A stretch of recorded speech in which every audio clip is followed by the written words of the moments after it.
Bom dia, sétimo ano de História, vamos para a semana 6, tá bom? Vamos falar sobre algumas modificações que ocorreram no Brasil. Então, a sociedade colonial, né? Então, a partir de 1530, o Brasil começou a ser explorado de verdade pelos portugueses. Como? A primeira tentativa foi o pau-brasil, próximo ao litoral, porque era uma árvore que já estava aqui no Brasil. Porém, com o esgotamento do pau-brasil, né, com a retirada do pau-brasil no litoral, outro tipo de agricultura deveria ser implantado. E o tipo que foi escolhido para ser implantado no Brasil foi a cana-de-açúcar. Tá?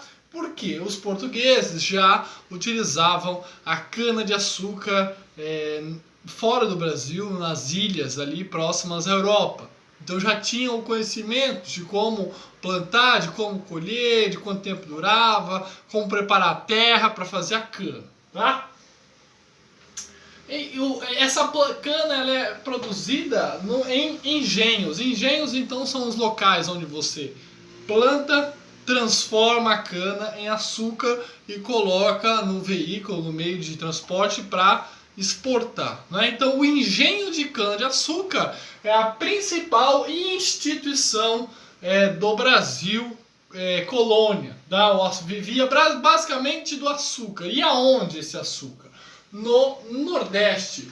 Por que no Nordeste? Porque a questão geográfica ainda, a climática e a geográfica importava muito. O Nordeste, olhando no mapa, é mais próximo da Europa. Então encurta o caminho e a viagem sai mais barata. Consequentemente, o produto final vai sair mais barato. Vai sair um açúcar mais barato.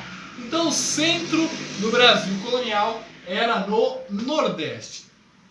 Como que era essa pirâmide social aqui? Como que era organizada a sociedade no Brasil colônia? Você tem o senhor de engenho, que é o dono do engenho, o dono do local, da produção do açúcar.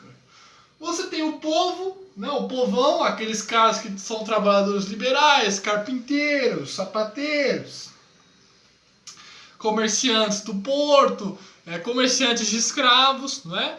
E os escravos, coitados dos escravos, tanto africanos quanto índios, mais africanos do que índios, porque em 1570 o Papa proibiu a escravidão de índio. Falou, não, índio tem alma, índio não pode escravizar.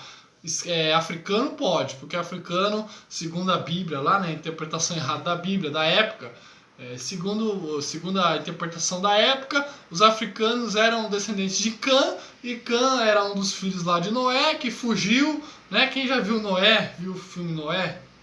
Tem no Netflix. Vai entender o que eu tô falando, ou sabe a Bíblia, né?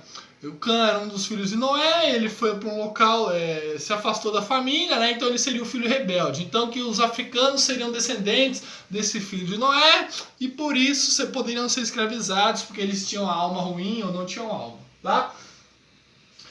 Ouro, né? Sociedade colonial baseada no ouro. Então aqui é a primeira parte. Nordeste, cana-de-açúcar, engenho. Quem manda no negócio é o dono do engenho, os grandes fazendeiros que mandavam no período. Ouro. Então, as colônias espanholas nas Américas acharam muito ouro. E uma coisa que os portugueses reclamavam é que não tinham achado ouro no Brasil ainda. Procuravam e não achavam ouro. Foram para o interior do Brasil e nada de achar ouro.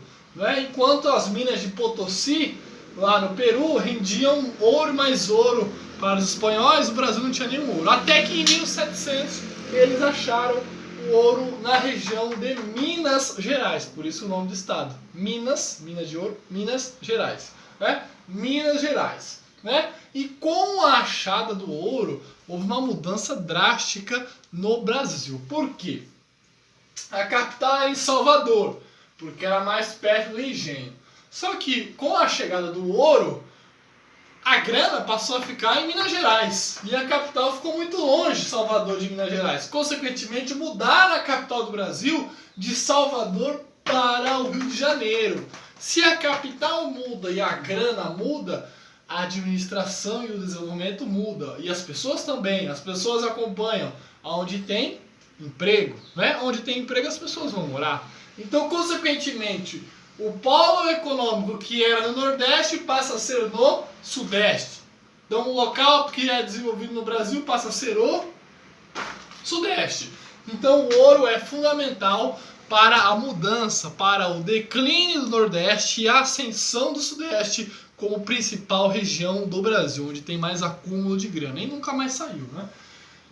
O ouro, então, ele mudou a capital do Brasil, de Salvador para Minas, ele foi importante para a economia, ele financiou todo um movimento artístico, né? O barroco do Aleijadinho, um dos nossos artistas mais famosos aí da história, e ele criou toda uma estrutura.